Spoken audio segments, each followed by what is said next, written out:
有的成人呢，因为原生家庭发生变故，也算本人苦痛，本人安置在寄养家庭，一种提供强势照顾同保护，同时由内统同制度来管理嘅家庭形态，喺台湾已經實施嘅第30年嘞。30年來，寄養家庭差唔多同4萬嘅成人嘅天數，度過人生嘅難關。也2個禮拜，我哋會紹介寄養家庭嘅社會功能同責任，韓國也按多年來嘅改變，探討台灣寄養家庭嘅發展，也是我哋路線對案例認識用嚟係寄養家庭，韓國寄養家庭嘅社會角色。來，1、2、3、4、5，跳高高，6、7、8、9。雖然做起來當時的，不過小號總係聽話有3萬屆進行復健，將4歲嘅佢，有感染態嘅時，就因為受到家暴造成腦部挫傷，無助同手腳發育變得倒慢。寄養媽媽葉靜瑩當然攏會自己嘅安排科目伴小號練習。好，坐下，躺。坐下來，躺啊。6，還沒，臭腳丫嘞。7，沒有7哦。8，還沒，8還沒起來。8。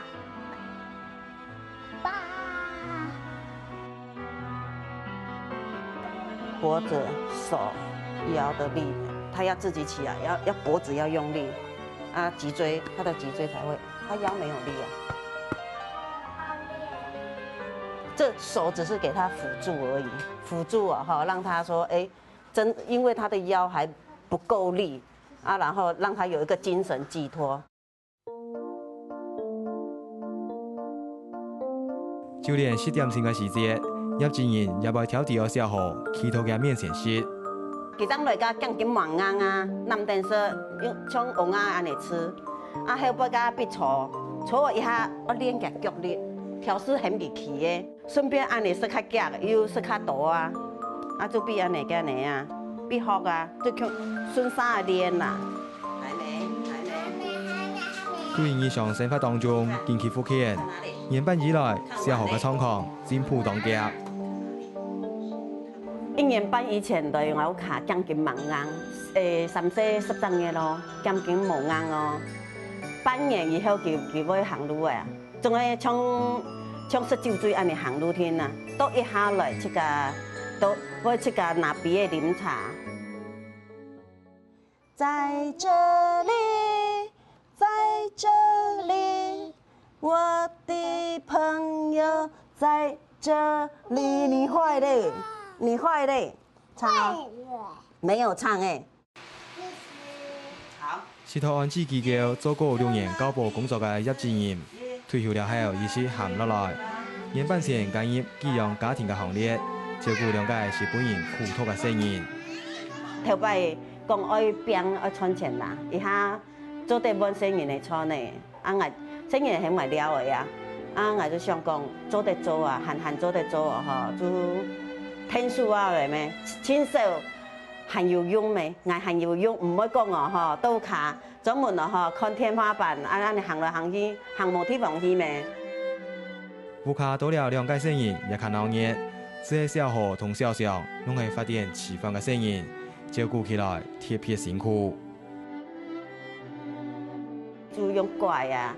啊，嫌佢講必糖啊，一邊講唔糖，講十邊啊，十邊唔糖就變啦，嗬，十邊啊，因為本來就來一部卡啊，嗬，就冇好嘅，現在個對佢冇好啊，嗬，佢我感覺講嘅人生很一擺，也許佢就按你定型嚟講，哦，也就係個一般啊，嗬，哦，原來他人就係按你對成人嘅，加個成長嘅思想啊，嗬，思維就會變態的變質啊，就會不正常，就冇。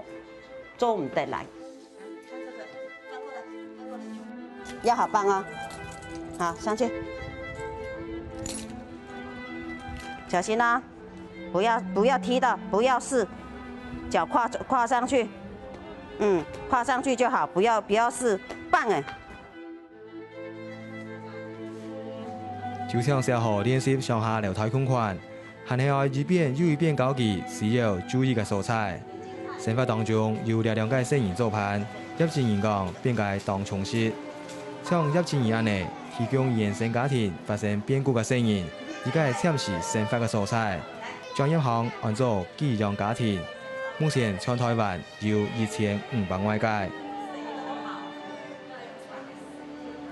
在不得已的情况之下，发生家变啊，父母不能照顾，发生虐待、疏忽啊，会伤害孩子的时候，我们让孩子有一个健全的家。那这些替代性的家庭，我们叫它寄养家庭。家扶基金會係執行寄養家庭業務前重要嘅社福團體，關於寄養家庭嘅招募、訓練、安置同考核，有9項以上，攏係由呢個單位負責。根據家扶基金會嘅規定，要變做寄養家庭，兩公者必須到25歲到65歲之間，攏要有各種以上嘅教育程度，結婚2年以上，有固定收入，自家12歲以下嘅成員先到3屆。居家環境必須安全、清理，各係重要嘅，不可以必須品德端正、無傳染性疾病同行為模糊嘅記錄。透過一些專家學者，他從各種不同的角度來衡量他的經濟、他的居住，還有他的教養能力。那通常這個符合之後，那才會成為一個儲備的寄養家庭。那中間有一個，因為他們的照顧系統，其實美國照顧系統很好，他們常常在寄養家庭裡面轉來轉去。我有發現一個數字，變做儲備寄養家庭。還能受40點鐘嘅職前訓練，就有可能拿到資格。因為家扶基金會認為，寄養家庭唔單止係表現愛心，還能有能力幫寄養童更加好嘅生活照顧。我們先針對這個，因為這個應該是你們工作裡面跟孩子接觸非常真實的。你們覺得什麼地方美？它觸動到你的，你感覺到美的是什麼？他剛剛講的那個美是應該開始在我心。就是說，我覺得有時候，內心，其實我們表達，不管是，我覺得那個期待吧。我相信你講的是對的。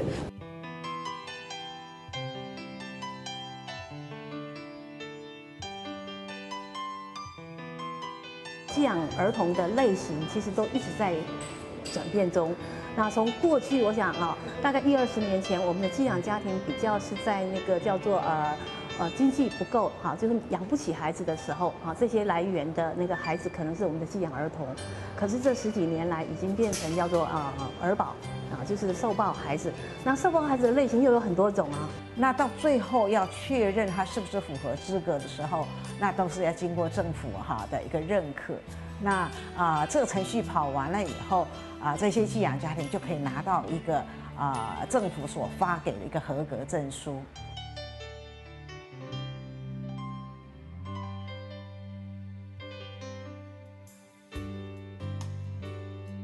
變做寄養家庭了後，當然還能接受總共30點鐘嘅採集訓練，經佢充實專業知識同分享照顧寄養童嘅心得。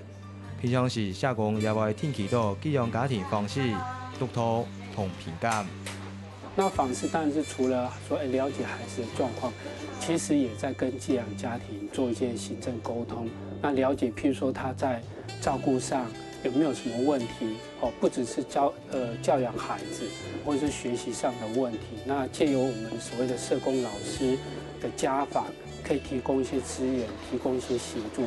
目前只要是合格的寄養家庭，一旦接受了政府跟家扶中心所安置的寄養兒童之後，其實都有簽約的。這個簽約，也就是說寄養家庭他要同意執行合約書裡面說的，他要善盡照顧這個孩子責任的這樣子一個角色跟職責。其實也有人在探討說寄養兒要不要做家事的問題了。其實寄養兒就跟家裡孩子一樣了，就做啊，你也是這一家裡的一份子啊。對啊，都是你問我問題。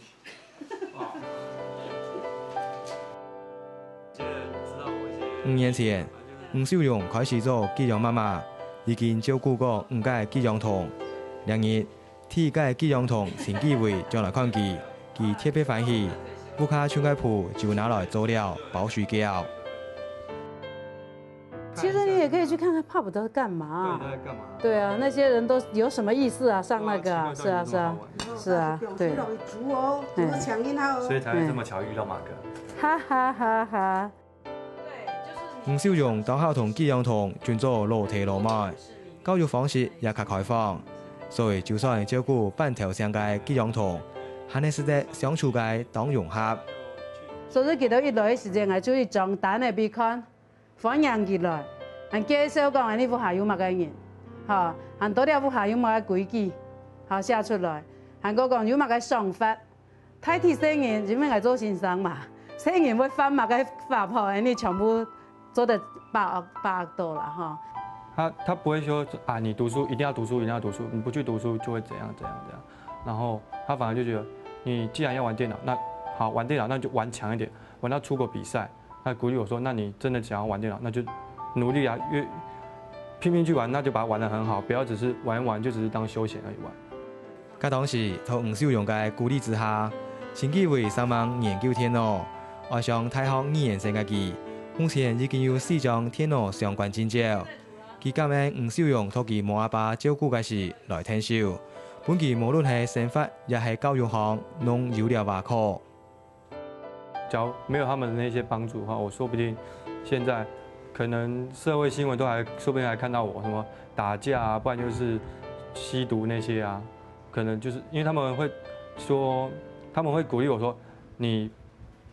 讀書讀不好沒關係，可是你真的不要去學壞的東西。那我就覺得事後回想起來，真的是叫他們因為有拉，因為那時候叛逆期最容易走偏，然後因為他們有拉住我，那我覺得，所以我就覺得蠻感恩的。過年咩要轉來啊？要係講有比如母親節，要係講生日啊嘛，該給啊我有表示啦。這本書你看書名，把這份智慧傳下去，那都是小故事。你看小故事就有一些啟發了。這個，可是他很好強啊，就是並沒有因為這樣子就妥協了。其實你也算是一個成功的例子了，沒有被環境打敗。今年對學校退休嘅黃秀榮，未來還將繼續做寄養媽媽，經驗為同寄養童相處，使得佢健身行得到同親子無相關嘅親情，更加使得因為安尼聽受更加多嘅弱勢家庭。3年前我就得到了癌症嘛，但是我哋日後咧，你啊，因為青龍人得到冇以後嘅咧，咁我就請感恩嘛。那感恩就講，你天然留下來，你個人應該除得自家享受以外，應該做到回饋社會啦。既然去過這麼家庭，他們都幫助我們的，那假如我以後有機會有辦法，那我也可以試着去幫助別人嘛，就是照顧他們。你只是多一份心力去照顧，可是你可以幫助他，他以後說不定可以，就是不會走偏。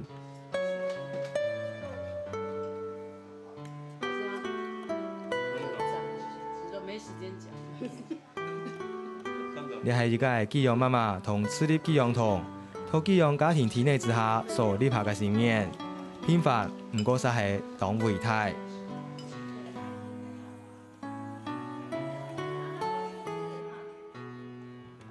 喺台灣，有指圖同內同管理嘅寄養家庭已經行業第30年，為將權4萬個受到家變嘅兒少提供及時嘅安置同照顧，本社會嘅支持體內擴開環境。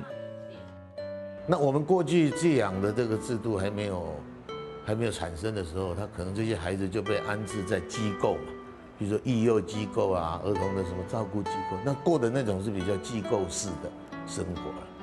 那寄養就比較是，好像就把小孩子放在哪一個阿姨家啊，那這種方式。其實他按照我們現在的法令，他其實有替代的家庭，也有中途的家庭的這種功能。家庭真正的工作是協助孩子在父母親還不能夠讓他們完成他們的家庭工作之前，我們暫時保護孩子。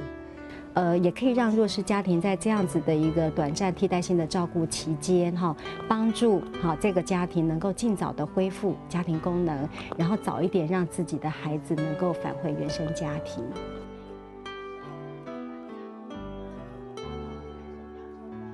寄养家庭扮演中途之家两个角色，唔单向嘅成员嘅避风港提供爱同关怀，更加是得减少社会成本。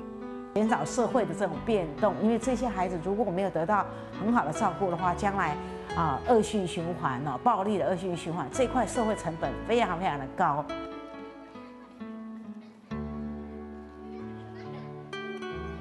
虽然寄养家庭有其嘅社会功能，不过检视台湾最近几年来寄养家庭嘅发展情况，会发现寄养同原生家庭嘅状况同寄养家庭嘅数量拢发生质同量嘅变化。安尼嘅改变，反映嘅係家暴问题严重、家庭功能变小，同寄养家庭无好照顾两条现象。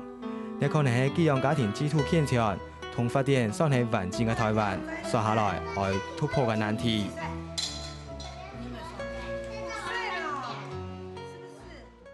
過去7年來，寄養家庭嘅數量對1000呢增加到1500個，成長嘅5成。可能出現了很多人關心兒少福利，唔過也反映了一道社會問題。下個禮拜我哋會對寄養家庭資團量嘅轉變來討論地區嘅社會現象。也都係下禮拜嘅客家新聞抄資，感謝大家嘅收看，我哋再會。